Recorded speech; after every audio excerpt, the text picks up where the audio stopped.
Okay, to start off this video, we are going to see what a Galilean transformation is.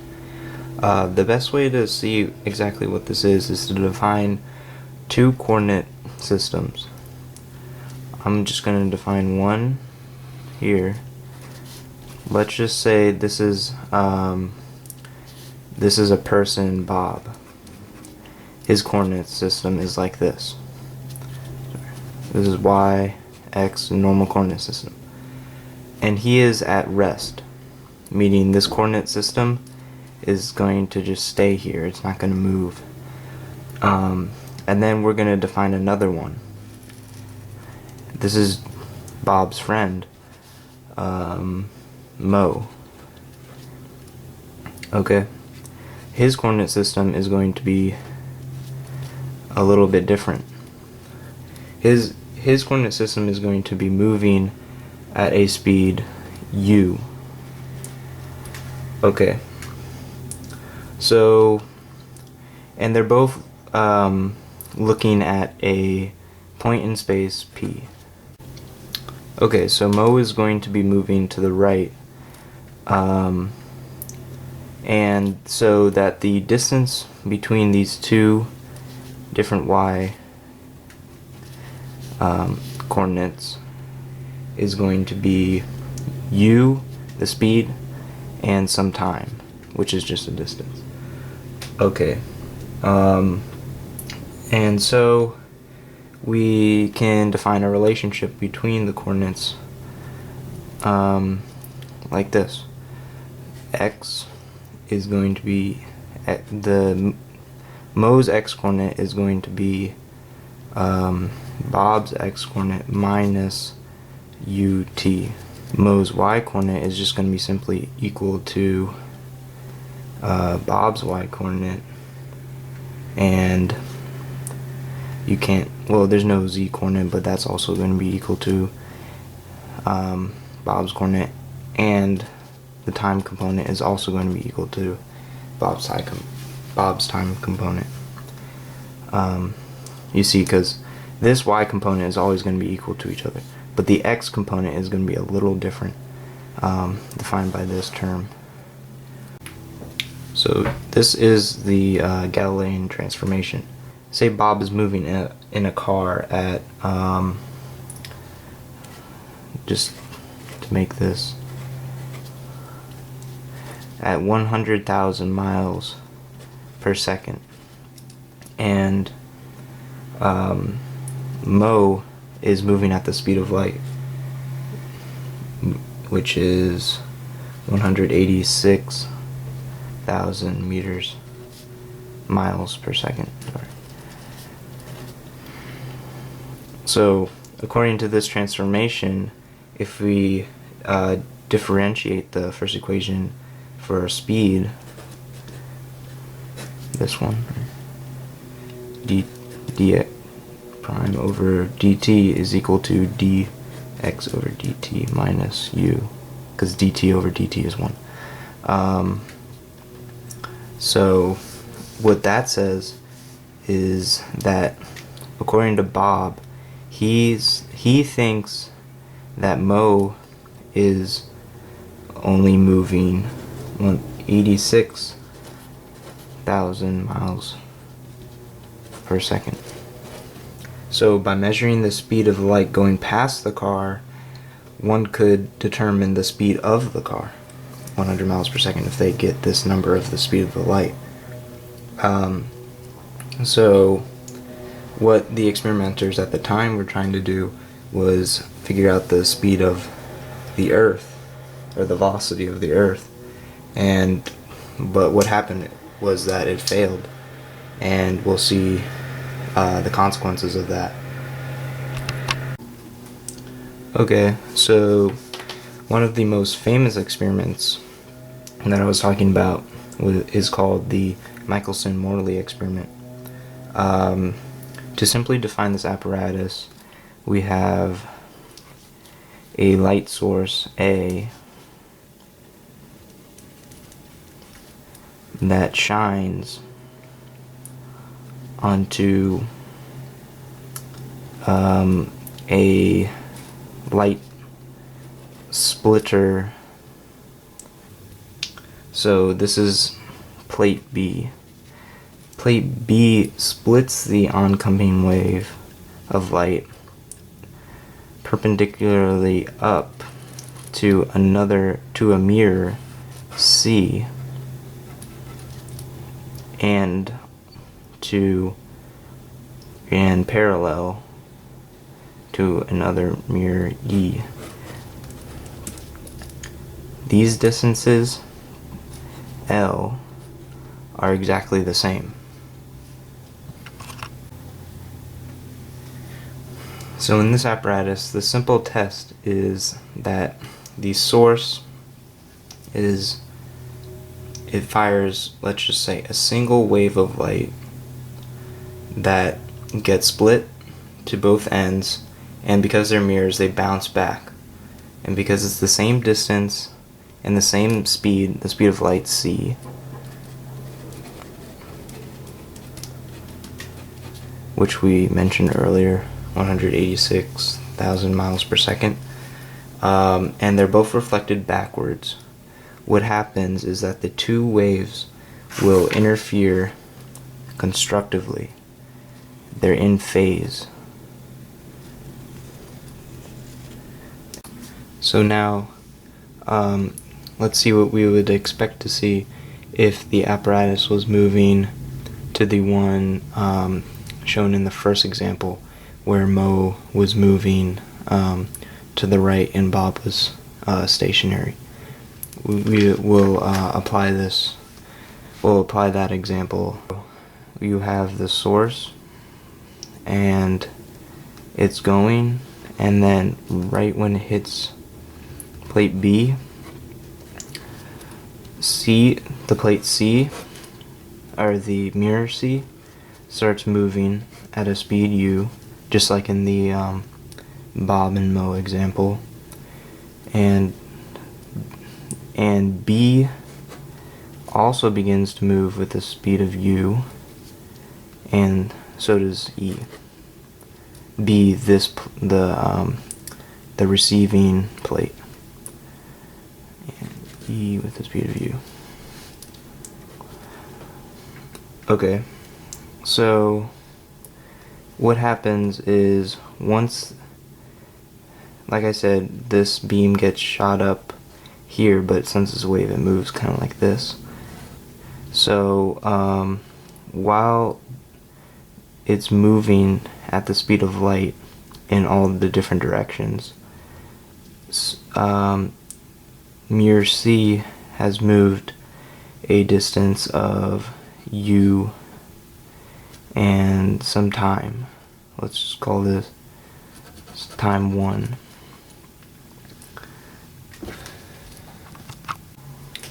So at plate B, the light is moving like this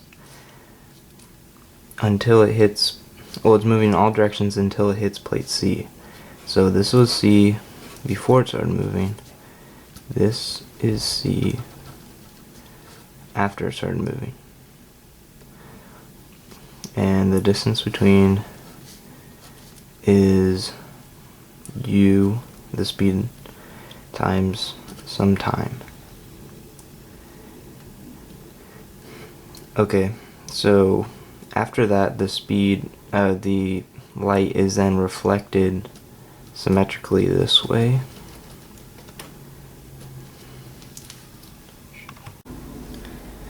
Because B is moving at the same speed as C, at the point the light hits, B will be directly behind C, just like in this, because they're moving at the same speed. And because the light is being reflected in the same direction at the same speed, this distance is also going to be equal to this one, and B is going to wind up here. So that's the progression of this, of the BC subsection, we still haven't talked about the E section. Okay, so while that previous process was occurring, the one going parallel to the source is also occurring. The one between the plate B and mirror E. This one's a little bit more simpler. B is going to move a distance ut. U again is just the speed at which this apparatus is moving once the beam has hit B. Okay, so it's moved a distance ut. And this is the new B, but E, which we defined at the beginning over here, is also going to be moving a distance, the same distance.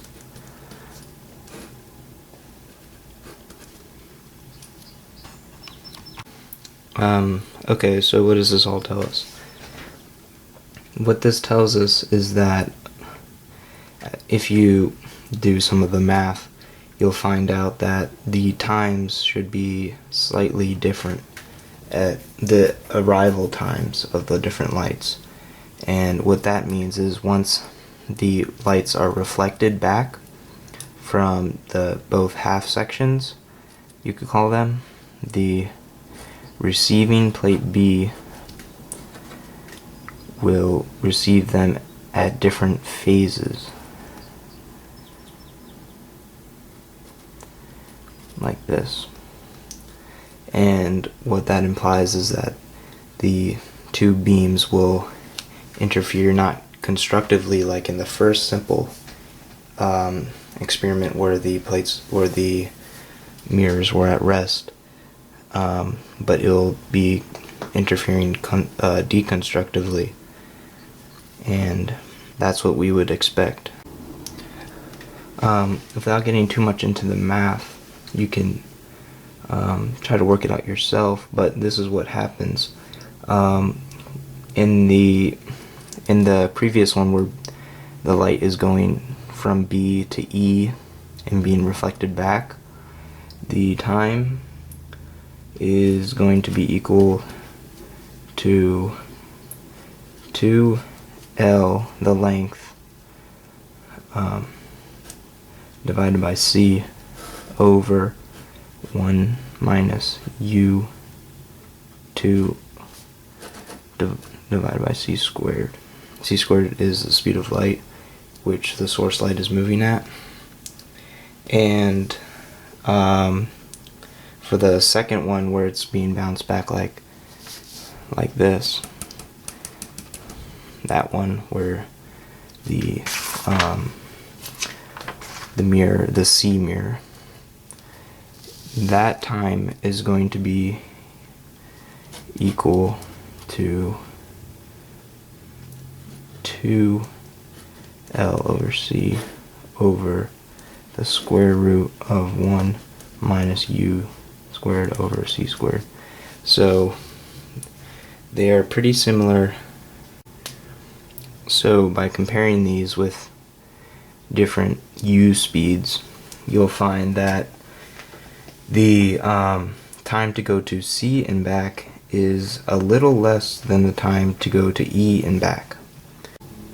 And because of this difference in time, the light will be slightly different in phase, the two beams that arrive back at plate B.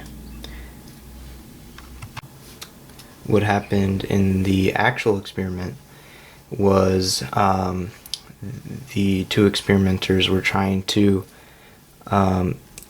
find precisely the difference in the phases to determine the speed of the Earth. And what they got was that the waves in fact were in phase, not out of phase like they had thought they were, according to the transformations that we used to arrive to these two equations, using what we described in the beginning as the Galilean transformation. So after a bit of time of trying to see what was wrong in the actual experiment,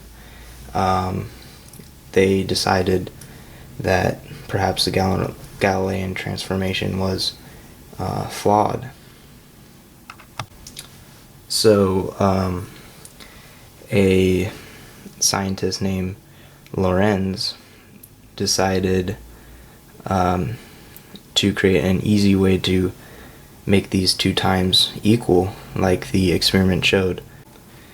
Lorentz suggested that that when objects are moving, the lengths and the direction of the motion contract, meaning that the L distance when moving from B to E, because this length was in the direction of the motion, because the apparatus was moving in the speed u to the right in parallel to the direction of this length L.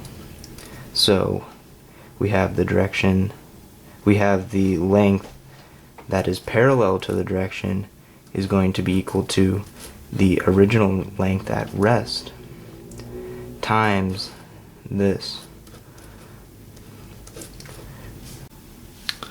So in the first equation, let me get it, this one from B to E, the suggested time using this length, the actual time would, using the Lorentz contractions, would be equal to this, 2LC, that term, multiplied by the special Lorentz contraction, because it's in the direction of the motion, divided by, and this is all the same, which is equal to 2L over C. And what this term is just this term, which is the time from B to the top near C and back. So Lorentz's contraction made these two times equal, and the purpose of doing that was to make the two light waves in phase, which the experiment shown to produce. So then, what exactly does this mean for the original Galilean transformation that we talked about at the beginning? The Galilean transformation, in the Bob and Mo example, we saw that the x-coordinate, the new one for Mo, while he was moving, is equal to minus ut. Here, I'll draw it again.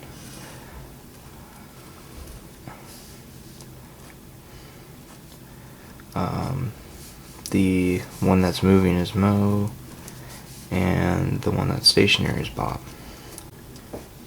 And then we have, of course, the point P. So, because Mo is moving at speed u he is measuring point P using the x, which is in x would be in the direction of the motion, because the motion is moving this way, and the x is of course just the x-axis, which is this way. So Bob says that Mo is using I guess you would say a foreshortened ruler, meaning that his ruler measuring the x component to P is actually a bit smaller than that Mo thinks. It's going to be using the Lorentz contraction, his component x prime times this. And using the original Galilean transformation, we know that the distance using Mohs coordinates is also going to be is also going to have to be added to the distance that Mohs traveled, and this one does not change. This is UT.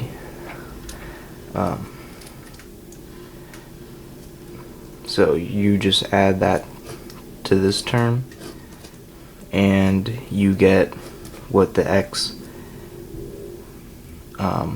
Bob's x coordinate equivalent is going to be equal to using Mohs. And after rearranging that, you would get some simple algebra. Rearrange this to solve for Mohs coordinate is going to be equal to x minus ut over 1 minus u squared over c squared. And this is the first modification to the Galilean transformation that we saw above, as this equation is now going to be this. So if we look at the original set of relationship equations that we first discussed, this is going to be now going to be this one. What we find next, though, is that this is not the only modification. The time component is also going to change by a factor.